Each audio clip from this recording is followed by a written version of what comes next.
Hello, my name is Mike Davis Marks, and I'm the managing editor of the Veteran.uk and a co-founder and director of Veteran Force. Both those organisations are looking at the extraordinary skills that veterans can offer both employers and society at large, and we set up this Veteran Voice podcast series in order to talk to them about what they've got up to after their military service, and also about what they learnt from their military skills, taking them forwards. So without further ado, roll on. Welcome to the old reading room in the wonderful Victory Services Club just behind Marble Arch for another episode of The Veteran Voice. And we are delighted to welcome Colonel Colin Francis CBE, who is the current CEO of the Victory Services Club. So thank you for having us, and thank you for allowing us to be here. Thank you very much, Mike. It's a privilege.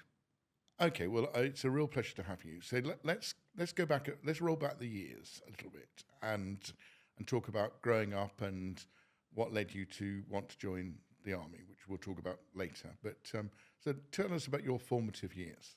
Oh, crikey. So I joined the army at the earliest opportunity. I was 16 when I joined up. I joined the Royal Army Pay Corps. Probably at the time, much to the chagrin of my parents. I was in a military family. My father was a Royal Artilleryman at 29 Commando Regiment. In my own eyes, a hero. He'd not long returned from the Falklands, where he got a gallantry medal. He was a sergeant major of one of the batteries. So I suppose subconsciously as well as consciously, I knew quite a bit about the military. And after a day out in Plymouth, I returned home to inform them that I'd decided I was joining the army. Which they weren't against completely, but they probably thought I was a bit too young to make that sort of decision. And I may well have been, but actually, looking back in hindsight, it's probably the best decision I ever made. And do you know what was the tipping point or the catalyst to say, was it the fact your dad was the hero, or was there something else? I think it was absolutely about the life that, of course, growing up there, I'd seen him live and then continued to live for another 20 plus years. And it'd been full of adventure. We loved the stories that we were told around the dinner table. And I think there was a little bit of, I'm 16, I'm old enough to make my own decisions now. So let me see if I can emulate everything he had done. Brilliant. And growing up in Plymouth, of course, I presume the Navy was out of the question then. Yeah, a little bit. But actually, when I applied to join the army, I thought about clearly following in his footsteps. But I did quite well on the barb test, as it was called at the time. So I could really choose where I wanted to go in the army until I had a colourblind test. And then I was narrowed down to either being a vehicle mechanic in the REME or a technician in the Royal Army Pay Corps. They were the only options left to me at the end of that particular process. A technician in the Royal Army Pay Corps. Yep, they were called apprentice tradesmen, but it was a technician's trade at the time. Yeah, so I was a young AT in the Royal Army Pay Corps when I joined. So what were the first few years like then in the Royal Army Pay Corps? So the first year actually was in Bovington with the Royal Armoured Corps going through Junior Leaders Regiment. So very much like Harrogate nowadays. And I'm fortunate in a later role to go to Harrogate to witness the pass-off parades and speak to quite a lot of the young 17-year-olds who are sort of graduating from the college. And their experiences very much mirrored my own, albeit clearly 35 plus years earlier. So I think that year, the formative years of my military career at Bovington absolutely shaped everything that came. And it, if you were willing to say yes to everything that was thrown in your way and go after all the opportunities that arose, you can have an amazing time, and it helps you develop and grow up. And I think that formative year, I think I probably underestimated for quite a lot of my military career, but it set me up for the amazing career that followed. And how long did you stay in the Pay Corps, and when did the first inklings of going for a commission come about? So I spent 5 years after my sort of basic training. I spent 5 years out in the field army, a couple of years with an engineer regiment in East Alone. And then I returned to a Royal Corps Transport Squadron in Gujarat Barracks in Colchester.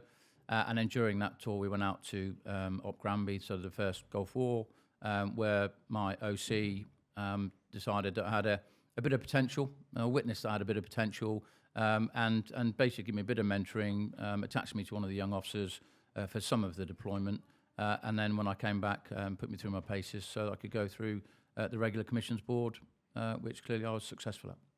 So when did that happen, and what happened after that? So literally 1991, when we got back, probably 3 months later, I went on to the regular commissions board. I went off for a potential officers development course, finished that, and then went to Sandhurst, commissioned in 1993, just after the Royal Logistic Corps had formed, as in sort of 48 hours after it had formed. So I had no allegiance to any of the previous forming corps that the Royal Logistic Corps had. So straight into the RLC.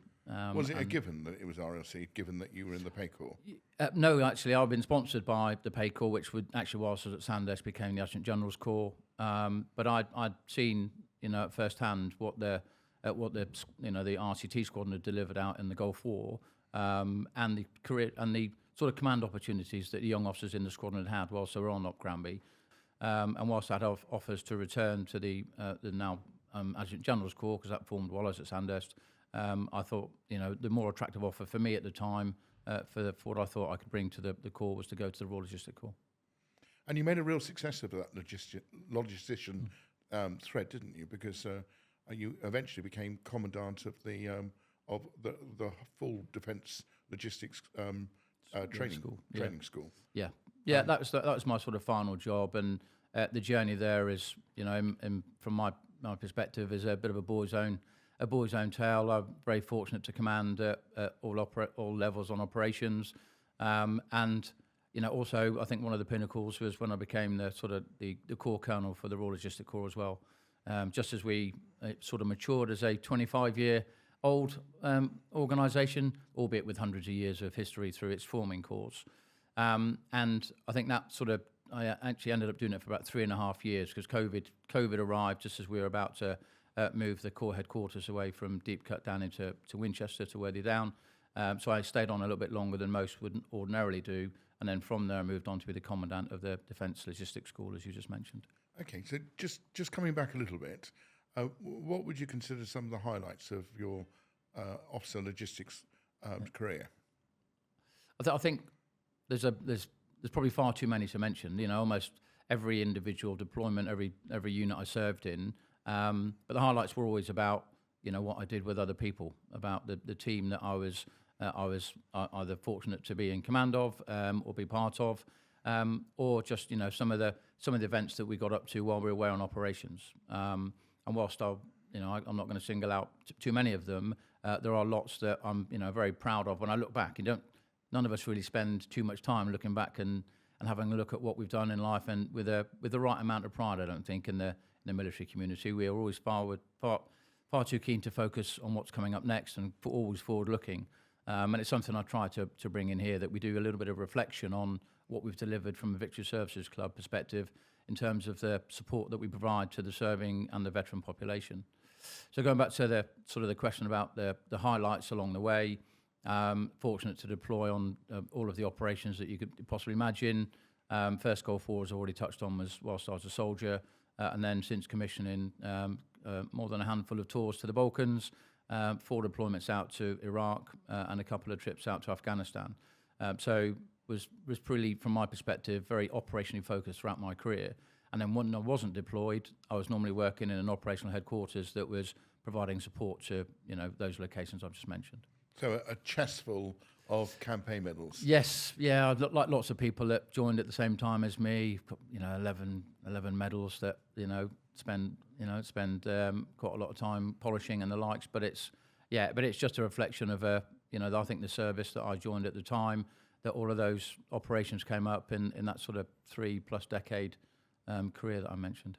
And I know that one of those 11 is a CBE. Care to tell us what you did do to get that? Yeah, it came at the end of my time as as I left the service really, but it came at the end of the time as the Corps Colonel for the Royal Logistic Corps. And I think at the time the Corps needed a bit of unifying purpose, and to be a bit more confident about itself. We were 25 years of age as a Corps, so really from my perspective it's about us coming of age. And again, like it's an often used statement, it's wonderful to get the accolade, but as we all know, there's always a lot more people involved in terms of making sure that the end result was being delivered to the right standard. So it was really for my contribution, I think, as the head of the Corps at the time. It sounds like a very rewarding and satisfying logistics career. Enormously so, yeah. So I think you told me you did 36 years and a few days in service. What started you thinking about what happens next after those 36 years, and where did that lead you? So I think, and you said 36 years, but it passed in almost feels like in a blink of an eye. But I always was going to move on to have another career, not just because I've got 4 children and will probably work until I'm at least 100. But I needed at some stage to think seriously about moving on. I think that's the beauty of defence that lots of people don't understand, is that the system sets itself up very neatly for you to be appropriately trained and given more awareness about what a second career once you've left the military might look like. And that's about the sort of resettlement program that's in place, but it's also about lots of the networks that you can develop whilst you're serving. And I think anyone that's not thinking about what follows after the military, because not many people spend their entire working career doing one role, and I don't mean by being in the military. So at some stage, all of us have to start thinking about it, and that was absolutely the case for me. I never thought I'd do another role as rewarding and as amazing as being the Corps Colonel for the Royal Logistic Corps. So I think it was probably from then I started thinking about, right, what else can Colin go and do next? And that was the catalyst. So what did Colin go and do next?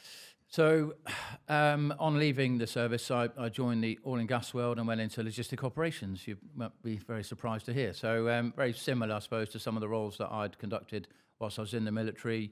But having had what I thought was quite a decent career, I wanted to go and do something completely different. And not in the defence world. I wanted to do something completely different outside of defence. And that was working for a big American oil and gas company, and basically doing land fuel operations throughout UK. And that developed a commercial awareness much greater than the one that I'd earned and sort of developed while I was in the military. And I did a couple of tours down in Abbey Wood, so working in the defence equipment and support world. So I'd a bit more commercially focused in those roles than you are in some of the others in defence. But nothing really that prepared me for what came when I was working in the sort of land fuels operation. How long were you out in the oil and gas world then? So 3.5 years in total, and I think probably a year from the end of it, I realised that culturally it was not necessarily where I felt most at ease, and I then probably decided subconsciously as well as then consciously a few months later that I needed to sort of have a look to see if I can get back into something that gave me a greater sense of reward, greater sense of belonging, because that was certainly missing. There was a unifying purpose, and that was about delivering effect for customers. But the underlying current, of course, it was a commercial company, was always about the margins that would be made. So whilst I absolutely understand that, the education I received, was probably enabled me to be successful in applying for this role. Culturally, it was time for me to move on and do something else, and do something that I would, regardless of any financial element of it, would be felt much more rewarded in doing. Okay. So what popped the advert for a CEO for the Victory Services Club? Yep. And I knew quite a bit about the Victory Services Club beforehand. Were you a member? I was a member before, previously, but hadn't necessarily used it. I was a lapsed member, as quite a few people are. But whilst I was serving in the army, in fact, the Colonel Royal Logistic Corps Sergeant Major role, the Royal Logistic Corps Sergeant Major role, was always a board member here as part of the military links into the club. There's a warrant officer from each of the 3 services that sits on our membership committee, and there's also an officer from each of the 3 services. And they're the conduit really for spreading the message about what we deliver, but also for making sure that we get the appropriate number of people that come and use our facilities for welfare and respite. So the Victory Services Club itself, we've got two charitable aims. The first one is to provide an amazing, centre of London, just around the corner from Marble Arch, hospitality facility. We've got 196 bedrooms here, and I would say this, wouldn't I? But it's very much 5-star level, and the culture here It's very relaxed, but the service is delivered to an exceptionally high standard. And that's one element of what we deliver from a charity perspective. The other one, which is probably the less known about, is that we deliver welfare and respite breaks for serving families where there is need, and that might be for welfare reasons, for medical reasons, financial reasons as well sometimes. And in essence, the serving individual plus all of their family come and stay here for 2 nights and 3 days. They get free accommodation, free food. It's amazing how much food they can put away as well. It's normally the most expensive, fillet steak they can find on the menu, which is all part of the deal. So that I'm not. That's not a criticism. You don't take fillet steak off the menu, just no. They are entitled to everything that you'd expect anyone else who's a member here. And we also give them tickets to an attraction in London.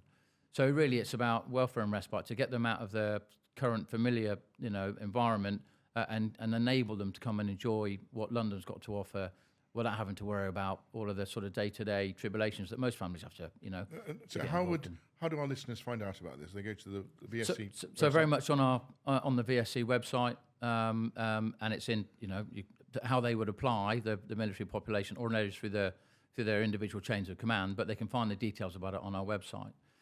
So the process is relatively straightforward because clearly in defence there's a welfare chain that every individual soldier, sailor, airman and women will have access to, and they have got the details of how and who should be entitled to a welfare and respite break. And we can help promote that with the veteran.uk, on our social media channels when we push this podcast episode out too. Absolutely, thank you. And that links into something else. We're an ambitious charity.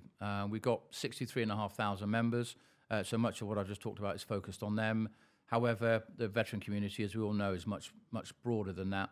And this year, we are starting to branch out now into providing welfare and respite breaks for the veteran community.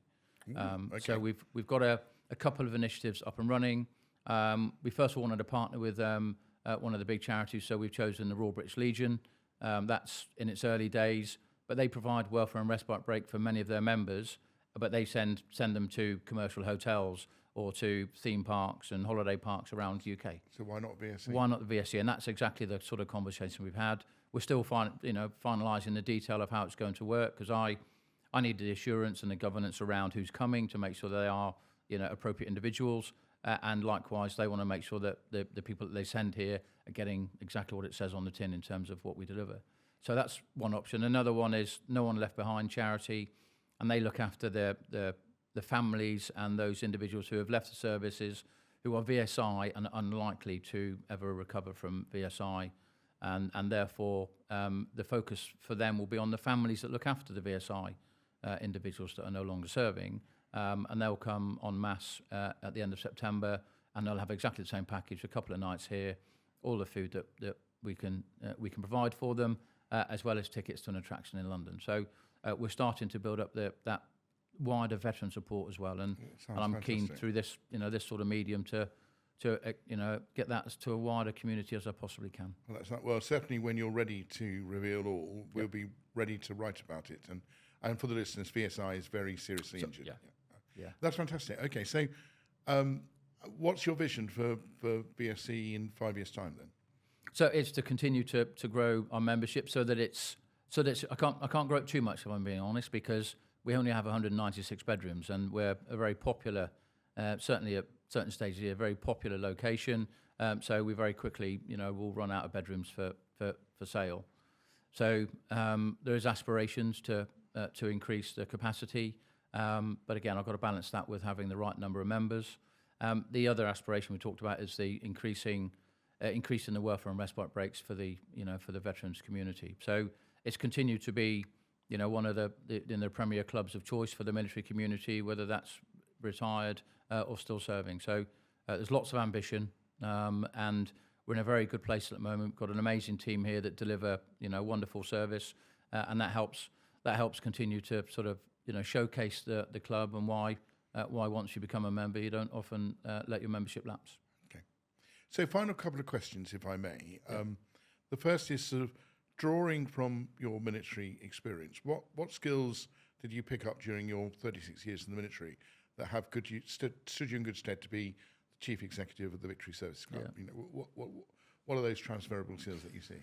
So I think there's an awful lot actually that we pick up through the journey of being in the military. We're ordinarily good team players, and if you're not a good team player, you soon get found out pretty quickly in the military, and you're either encouraged to be a good team player or you're encouraged to go and do something else.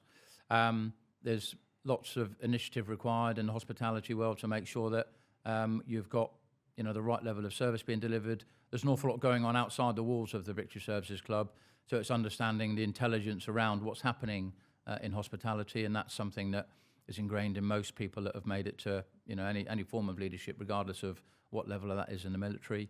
Having discipline ingrained in you, it didn't just help me here at the Victory Services Club, but I think if I reflect on my previous employment after I left the army, military personnel, veterans, tend to be slightly more disciplined in terms of timekeeping and just general approach to the workplace. And you won't be surprised to hear that I recruited a number of ex-military personnel into previous roles because you know what you're getting. You know you're going to get that disciplined individual, inquisitive, quite rightly, but also understands what the standards need to be. So for me, those skills stood me in good stead coming in here. It's being adaptable and soaking up what the organisation and the operation looks like before then diving in to make decisions that may not necessarily be in keeping with the culture of the club, or even in keeping with an expert, excellent facility like this from a hospitality perspective. Fantastic. Final question: what advice would you give to those thinking about leaving the services today, in terms of working out what they want to do next? What advice would you offer? So that's a great question. I know when lots of people talk about it, and lots of people have got opinions. I know you're after mine. I use my own sort of experience. I worried about what was going to come when I finished in the military.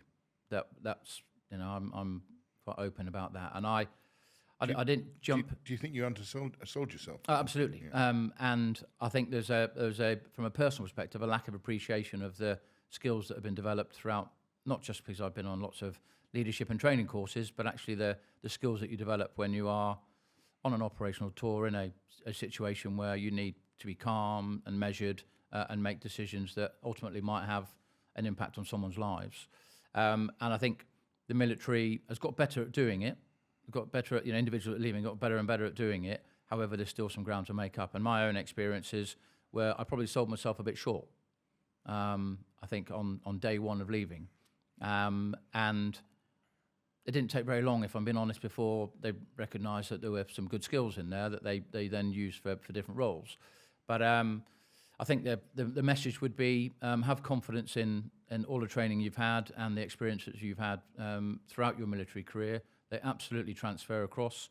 And there's also a market. There's a market for the skills that everybody brings. There's lots of fear in the marketplace about what AI is doing to roles and everything else. You need a human being still to lead organisations or to be part of organisations. So there's still, from my perspective, plenty of opportunity for people that are transitioning now out of the military. And when you do transition out, the first role that you find may not be the one that you spend the rest of your civilian career in. Now, when I left, as I said, I had a decent military career, but I almost pulled the shutters down on it and said, right, I've now got to go and demonstrate that I'm going to be, just as good as a civilian employee. That comes anyway. That bit is ingrained in you. So have that self-confidence that you will hit the ground once you've learned how the organisation is set up and how it runs. You'll hit the ground running, and it won't be long before you're adding much more value than lots of other employees who may have been in that organisation for a bit longer. So, Colin, is there anything else you'd like to add? Yeah, thank you, Mike. Yeah, I think if I can just bring the respite and welfare breaks to life a little bit. If you were here a couple of months ago, sat upstairs in our restaurant, I'll just bring a couple of the tables to life for you a little bit. On one of the tables, there was a military surgeon sat beside his wife, opposite his 11-year-old daughter, and next to his 7-year-old son. And he'd been diagnosed with an inoperable brain tumour just 2 months ago, and the diagnosis basically is saying he's only got a couple of months to live. So there's an opportunity for him to make some memories for his family. And then on another table, not so far away, was a couple who'd lost their teenage daughter 4 months earlier. She needed medical attention for every day of her life. And not only were they grieving for her loss, actually for them, some of the challenge was them getting out of bed every morning, and the purpose that they got out of bed for every morning was no longer there. So getting them out of the environment that obviously clearly they were living in, and bring them away to London so that they could certainly not forget, but just have a bit of a break from who's cooking tonight, and what are we doing tomorrow, just to give them that sort of those 48 hours respite from clearly what is an awfully traumatic time for them. So Colin Francis, logistician, CEO of Victory Service Club, thank you very much. Thank you, Mike.